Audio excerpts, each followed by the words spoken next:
The motion to revoke? No, it's PSI. Oh, it's a PSI? Yeah. Ah, thank you. Did he do a plea on 2 cases? Yes, Judge, and we did the withdrawal of the plea, last time we were here on the theft charge, which I believe is, All right, there's an issue over his citizenship, correct? that's correct. All right, so are you all asking to proceed with the trial, or what are we doing here? And sir, you need to be in the center and your attorney is over here. Yes. So the agreement, Your Honor, was that we would withdraw the plea on the theft charge. Let me get the case number. No, I mean, are you all withdrawing the plea on both cases? No, Judge, just on the theft charge. So have you conferred with the state to see what they want to do? No, because I mean, nothing's changed. I mean, Well, I mean, if you're just withdrawing the plea on 1 case and you all pled to 2, there's still the other case that's out there. right, and so nothing is changing, Judge. The only difference is the Padilla letter. It changes kind of for the Padilla letter, whether it's a aggravated felony or if it's a deportable offense. Nice. All right, so I'm trying to, if y'all want to confer, because he pled to a felon in possession of a firearm and theft 30,000, for a vehicle. So I'm trying to figure out, are you all withdrawing pleas in both of those cause numbers? No, just on the theft one. So the felon in possession of the weapon, you're saying it will not affect his status? Well, all of them are deportable, Your Honor, and he's aware of that. Everything is deportable. All right, so state, you all want to confer? Yes, Judge. All right, thank you. All right, so where are we on this case? Judge, it's my understanding that the defendant's gonna withdraw his plea. It was on 2023 CR 4112, but that the plea would still stand in 2023 CR 3934. So what is going to happen with the 4112? Is that going to trial? We'll take it into consideration, Judge. Okay, So in essence, instead of pleading on 2, he's just gonna plea on the 1. so he's pleading on the 3934? Yes, the vehicle. All right. And Yes, that's correct. All right, court is calling 2023 CR 3934 and 2023 CR 4112, State of Texas versus Ernest Morales. Can I have parties announced for the record for the state? Daniel Escobar for the state of Texas. Anita Perez for the defense, Judge. All right, and are you Mr. Morales? Yes, Your Honor. All right, in taking your plea, we discovered that you were not a U.S. citizen. Is there any motions from the defense?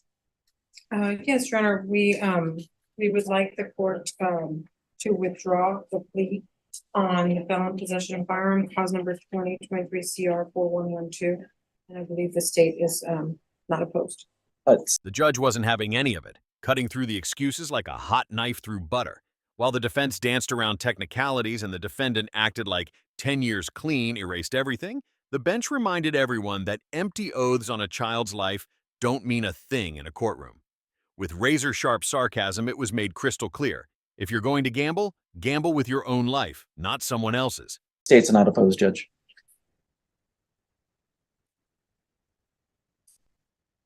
All right, and you're not opposed to being a motion, correct? No, Your Honor. All right, the court will grant the motion to withdraw. And as both parties know, if someone is not a citizen and they have not been advised on the consequences of their plea, then a withdrawal is what is needed. And so I will grant the motion to withdraw in that case. Now, next we move on to 2023 CR 3934. Are you all proceeding with the plea in that cause number? Yes, Your Honor. Yes. All right, counsel, have you received all the discovery in that case? I believe the no contest plea was already entered, correct? That's correct, Judge. All right. And count 2 was waived. And according to the plea bargain agreement, the state is silent on his application for deferred adjudication or community supervision. Have both parties had a chance to review the PSI report? Yes, Your Honor. Yes, Judge. Any objections? No. And have you had a chance to speak with an immigration attorney on behalf of Mr. Morales? Yes, Judge. Sarah May is here. She's present in the courtroom as well. And she's also submitted to me, a Padilla letter, that admonishes Mr. Morales on his immigration consequences. And if the court wants me to go into that right now, or if the court wants me to go into it a little bit later, it's up to the board.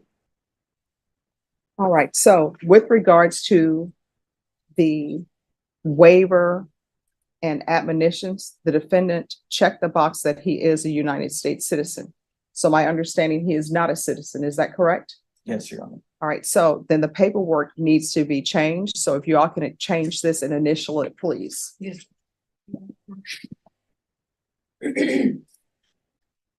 So, Mr. Morales, you understand that you're charged with the offense of theft, $30,000 to $150,000 of a vehicle? Yes, Your Honor. All right, that's a third-degree felony. Range of punishment is anywhere from 2 to 10 years in prison and up to a $10,000 fine. Did you understand Yes, Your Honor. the way you've been represented? Yes, Your Honor. Are you a U.S. citizen? Are you a U.S. citizen? Yes, Your Honor. No, Your Honor. All right, so, all right. Here's my question. Number one, what is your first language? Spanish. All right, would you be more comfortable with an interpreter? No. All right, so how long have you been in the United States?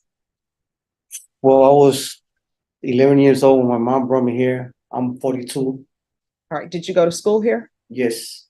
All right, so are you able to communicate with me in English? Yes, Your Honor. Have you been able to understand everything? Yes, Your Honor. All right, so here's the question. Are you a U.S. citizen? No, Your Honor. All right. So counsel, Yes, Judge. has he been given the advice of an immigration attorney? Yes, Judge. So we've talked it over with Sarah May, and I mean, if the court wants me to go into all his charges and all the deplorable offense, like I can do that, Judge. Yeah. And you know, Well, did he have ample time to speak with Ms. May? yes, he has. All right. Has he been advised of the consequences of entering a plea of no contest or guilty as it relates to his immigration status? Yes, Judge. Did that advice include possible consequences such as deportation, exclusion from admission to the United States, and the denial of naturalization? That is correct, Judge. Yes. it Do you does. believe he understands the consequences of entering a plea in this case as it relates to his immigration issues? Yes, he does. Mr. Morales, have you had ample time and opportunity to speak with an immigration attorney about your status here in the United States? Yes, Your Honor. Have you had ample time to speak to them about the consequences of entering a plea in this case as it relates to your immigration status? Yes, Your Honor. Did that consequences include things such as deportation, exclusion from the United States, and the denial of naturalization? Yes, Your Honor. Do you understand? With surgical precision and a dash of sarcasm, the bench tore through the circus of half answers and legal tap dancing like it was amateur hour. One moment the defendant swears he's a citizen, the next he sheepishly admits he's not, like a kid caught sneaking cookies and still insisting he's on a diet. The defense tried to cushion the fall with fancy paperwork and immigration jargon, but every attempt landed flat as the judge coolly dragged the truth back into the spotlight. No bluffing, no hiding, no lost in translation act, just a relentless reminder that in this courtroom, reality doesn't bend to excuses. The consequences of entering a plea of guilty or no contest as it relates to your immigration status here in the United States? Yes, Your Honor. All right. So have both parties had a chance to review the PSI report, state and defense? Yes, Your Honor. Yes, Judge. Any objections to the PSI report, state or the defense? No, Your Honor. No, Any Judge. witnesses from the state or the defense? None from the state, Judge. All right, then the state is silent. The court will hear argument. Defense? Yes, Judge. So my client, he's 42 years old. He's from Nicaragua. He's got one prior felony conviction, and that was back in 2010. It was a 39-day jail sanction for possession of controlled substance. And then he had an evading arrest back in 2007 where he served 100 days jail. We are asking for probation, Judge. He's only been to prison one other time.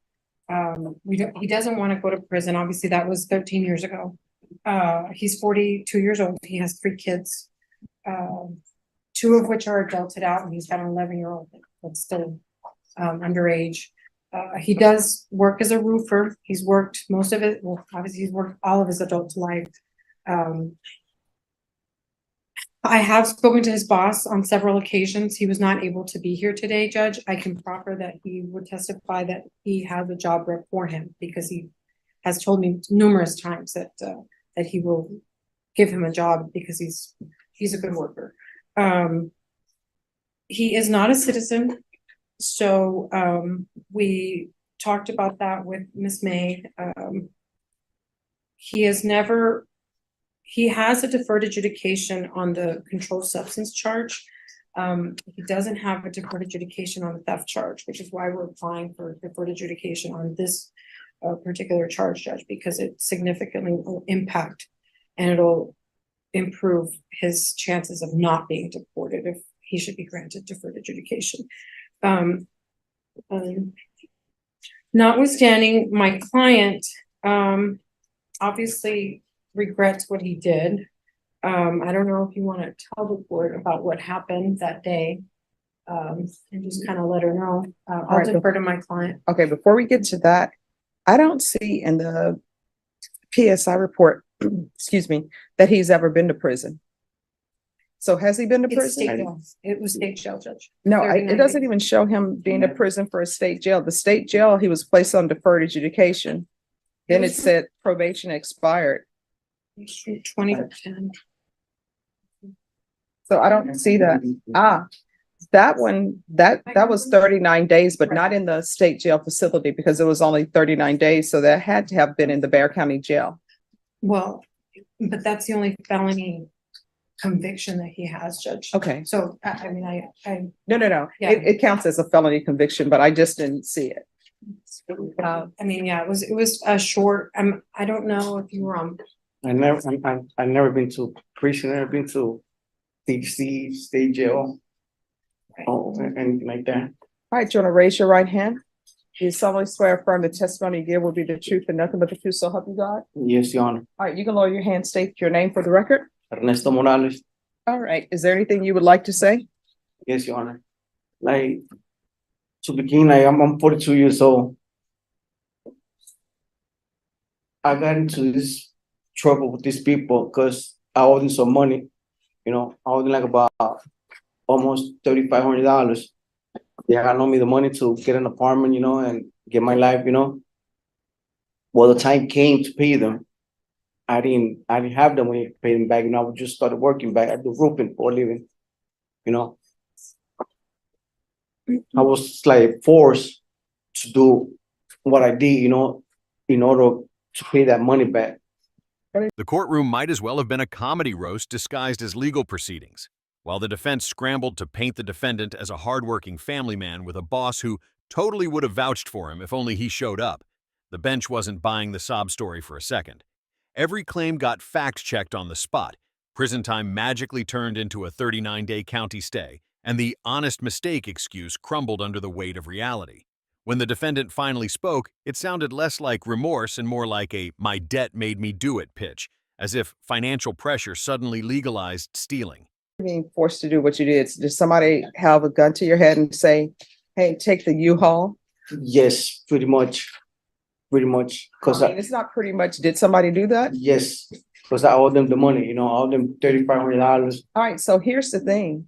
If you commit an offense, I mean, I've never had this happen to me, but I know from law school and from the law, if you commit an offense, I mean, not killing anyone, but if somebody pulls a gun on your head, you know, holds a gun to your head and says, hey, you better take this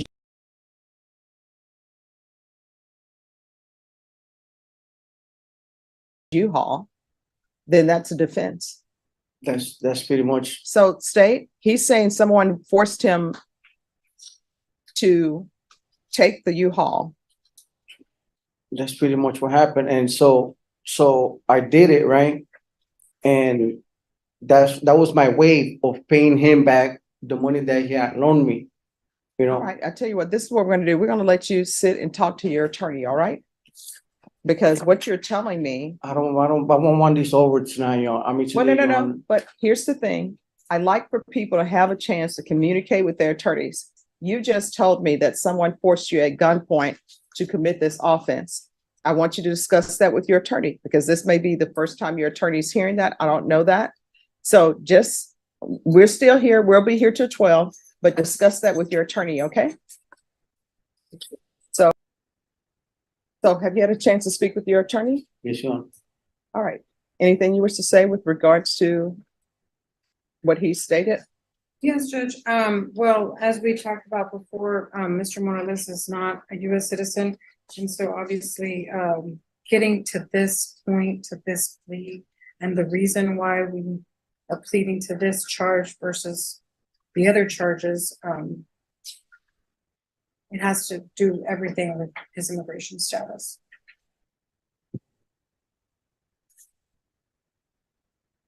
So even if the state could prove he was, or even if we could prove that he was innocent of one, he, is guilty on the other ones. So Okay, so that's what, our rationale all right, for our plea bargain agreement, Judge. because what's in the PSI report is different from what he told me. What's in the PSI report is that, yes, he was struggling financially. And it's on page 9 of the PSI report. He said he owed a debt to someone, offered him a job to pay off his debt, which was to go steal a truck. That's different from somebody put a gun to my head and said, No, I mean, take this truck. that didn't really happen, you know, like, I mean, I owed them the money, but they didn't really like, you know. All right, so why are you making me believe that somebody put a gun to your head, or at least trying to make me believe that someone put a gun to your head and said, go steal these trucks? I'm nervous, Your Honor, to be honest with you, and to be honest with you, I just want to ask you, like, I'm 42 years old. I have 3 daughters, you know, my daughters, one they marry, you know, like, my youngest one, she's 11. She depend on me. But I mean, you're I'm out not- here stealing.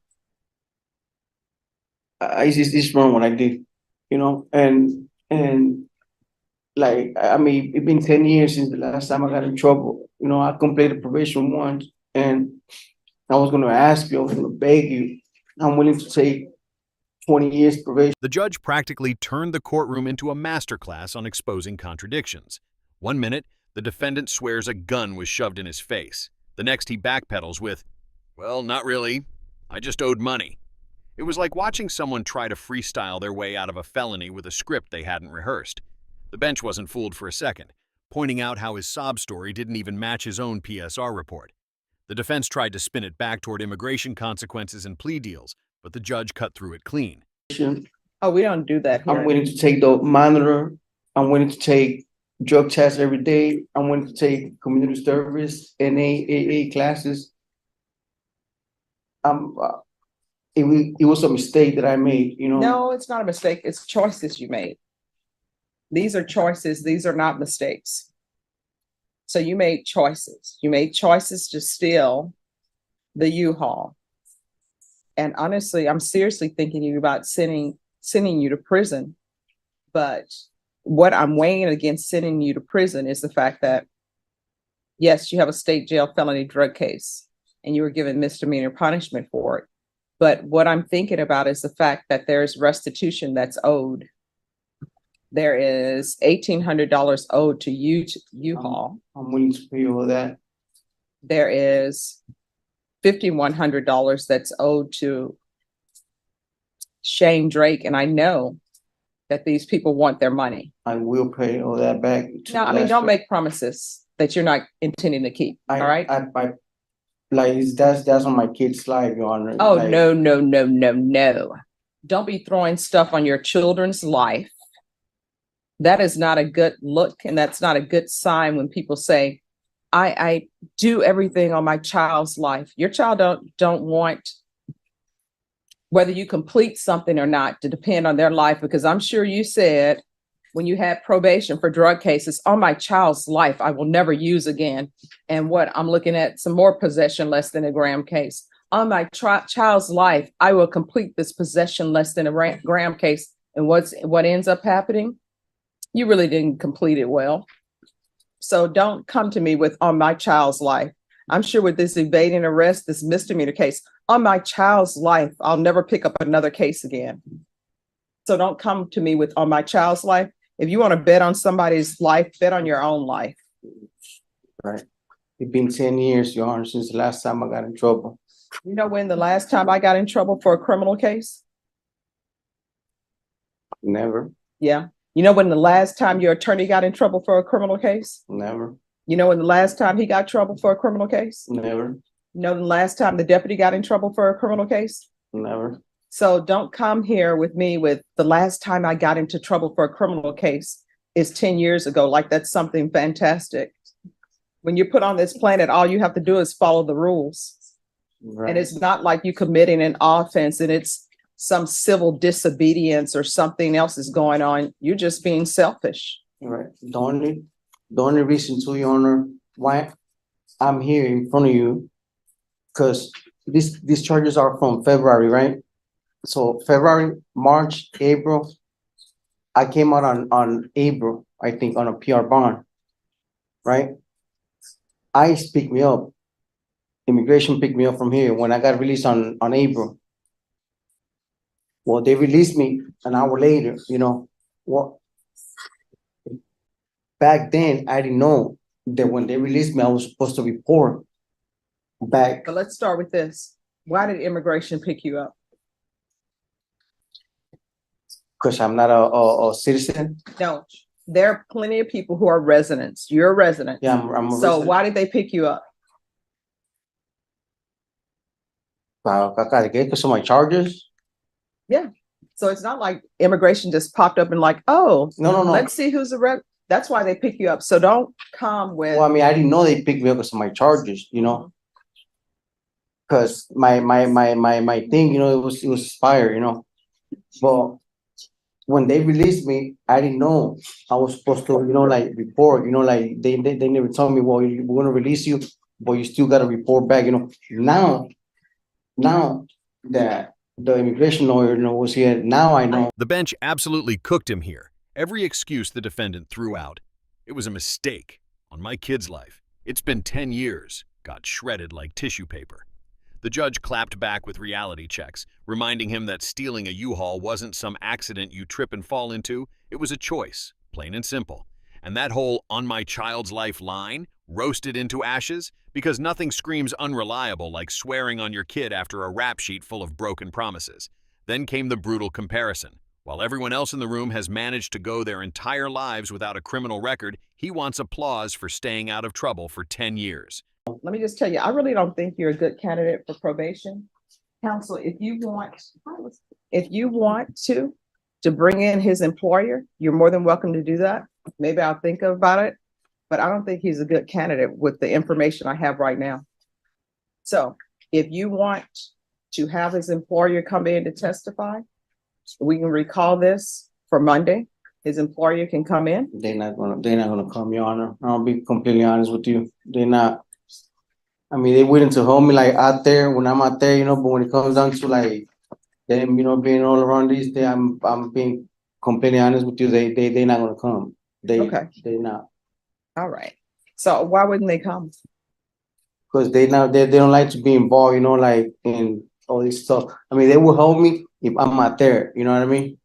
But like, to be honest with you, like completely honest with you, I'm not even gonna waste your time.